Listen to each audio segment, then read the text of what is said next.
right, everybody. Thanks for joining in. Hope you're having a good day.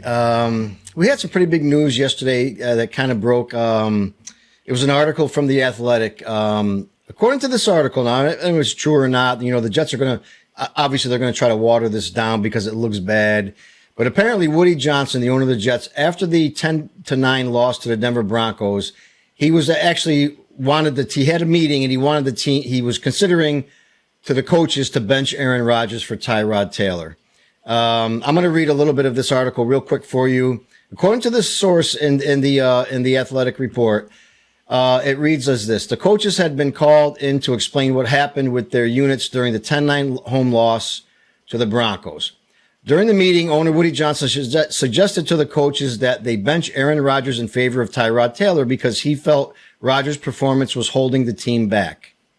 The coaches and Douglas were stunned apparently at the suggestion and talked him out of it and convinced Johnson to stay the course and that benching Rodgers with his pedigree 4 games into the season would not sit well with the locker room.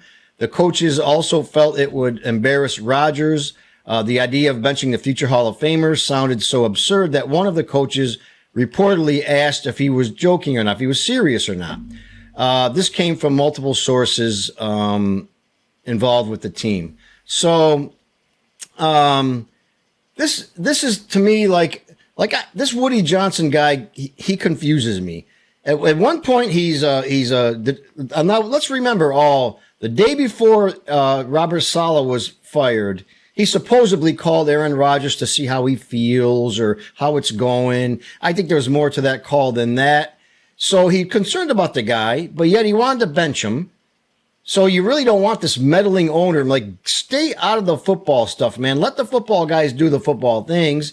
But then again, when Rodgers wants Devontae Adams and he wants Hackett and he wants this guy and that guy and the other guy, Alan Lazard, he gets the players he wants. So in a way, 4 games into the season was obviously way too early to say this guy's got to sit. In retrospect now, I don't know if I don't wish that he had him sit the guy because he ain't doing anything for this team right now. But we got to go to back then at that time. It would have probably been a stupid suggestion to even do that. But like I say, in a way with this guy, you just wonder, he seems to be trying to do what's best maybe to get the team to win. But then again, he sticks his nose into stuff or he shouldn't have his nose in. I just don't understand this guy. It boils down to this. I wish he would just mind his own business, pay the checks, and intervene when you have to. You got to hire now a new GM, a new head coach, and probably a new quarterback. And I really hope, I'm going to tell you this right now, I hope they move on from Aaron Rodgers. He's just not working out. This experiment hasn't worked. I don't think it's going to work.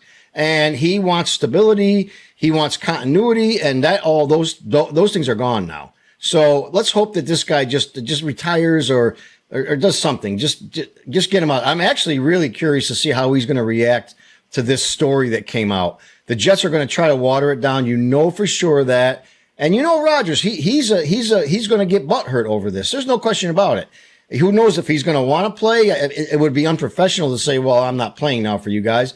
But who knows? An injury, maybe my shoulder hurts, my calf is killing me. Who knows what's going to happen, how this guy's going to react to this kind of news. He's very all about himself, and he's a bit, let's be honest with you, he's a bit arrogant, and he doesn't want to hear this. This is probably not going to sit too well with him. But so another part of this article, I'll just read you real quick here. Douglas had already lost some power midway through the last season when Johnson took a more active role. For example, Douglas had a contract extension offer he was getting ready to propose to defensive end Bryce Huff's agent, which I thought was a terrible mistake to lose Bryce. He was awesome.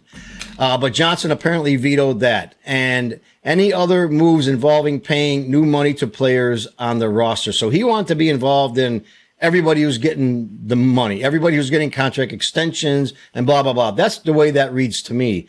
But in a way, he's the owner. I want to be involved in this, but let the football guys do football things, man. Sit on the side. They know better than you do. If they're telling you, Bryce Huff, we got to keep this guy, you should know they're football guys. I don't want to pay him, or I don't want this or that, or that's just stupid to do. Keep your nose out of it, man. And the article also goes on, it says by January, Douglas seemed to have even less control. That's when he fired assistant general manager Rex Hogan, a move that shocked many in the organization because of how close Joe Douglas and Hogan were, and their families, apparently. Multiple team sources theorize that Johnson forced Douglas's hand in the aftermath. Douglas told Jets staffers that Woody should just fire me now. So I don't know how true that is or not, but according to sources, that's what he said. In February, Director of Player Personnel Chad Alexander left for an assistant GM job with the Los Angeles Chargers. Johnson didn't allow Douglas to replace either of those positions, Hogan's or the guy, Chad Alexander, who went to the Chargers. So from then on, many in the Jets organization described Douglas as a shell of himself. You can see where he's putting he's just putting his nose way too far in this. Listen, I understand you're the owner, man, but let the football guys do football things. Because now you have to hire a new GM. You know he's going to be involved in that. He's going to be involved in the new coach who's coming. And apparently, to me, the writing's on the wall. Aaron Rodgers it's just not working out here. So anyway, another thing, like this is going to be a big hit for the Jets if they were to get rid of Rodgers and how they're going to get rid of him. I want to talk a little bit briefly about that. It's a little bit unclear how his contract is structured. I know after next year or at the end of this year, he's not really guaranteed any money. But what I did look up, and I was curious if they just let him go. Now, according to this article, it says Aaron Rodgers has $49 million of dead cap against next year with a $23.5 million cap hit in 2025. Now, it says if either side decide to move on, the Jets can designate him a post-June 1st release or retirement, taking on hits of $14 million in 2025 and $35 million in 2026. That is a big, to me, that's just going to be a big nut. But at this point, I'll be honest with you, I don't know how other Jet fans feel, but to me, in my opinion, whatever you got to do, take the hit now. Cut the guy before June 1st. Whatever cap hit you get now, just move from him, get off of him. It's not working out. And because next year in the offseason, when we got to get a new GM and we got to get a new coach, nobody's going to want to come in here and coach this guy. He wants things the way he wants them.